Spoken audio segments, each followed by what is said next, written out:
Tu es déjà tombé sur quelqu'un au moment exact où tu pensais à lui? Ou une chanson a commencé pile au moment où elle faisait écho à ce que tu vivais intérieurement? Et si ce n'était pas un hasard? Carl Gustav Jung appelait ça la synchronicité. Et ce qu'il a découvert derrière ce mot pourrait bien changer ta manière de voir le monde. La synchronicité, c'est quand un événement extérieur, objectif, coïncide de façon significative avec un état psychique intérieur. Mais attention, sans relation de cause à effet, pas de lien logique, juste du sens. Jung disait, c'est une coïncidence dans le temps, mais unie par le sens. C'est comme si le monde extérieur répondait à ton monde intérieur. L'exemple le plus célèbre vient de Jung lui-même. Une patiente lui raconte un rêve où un scarabée doré apparaît, symbole ancien de renaissance. À ce moment précis, un insecte cogne à la fenêtre.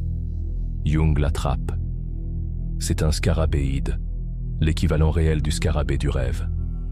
Résultat, ce symbole vivant brise les résistances intellectuelles de la patiente. C'est ça, une synchronicité, un moment qui touche l'âme.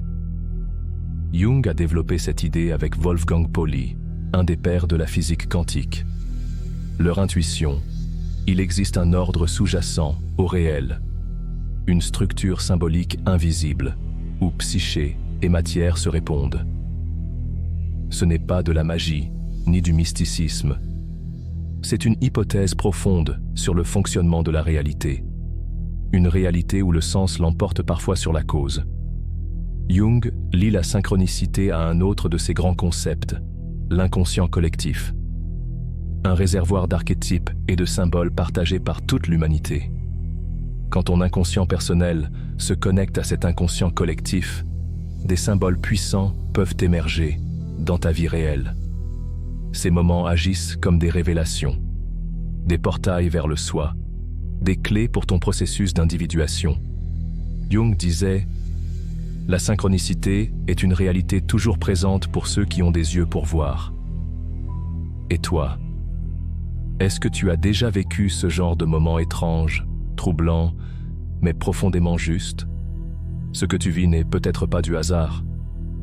C'est peut-être un appel, un message symbolique, un rendez-vous entre toi et l'âme du monde.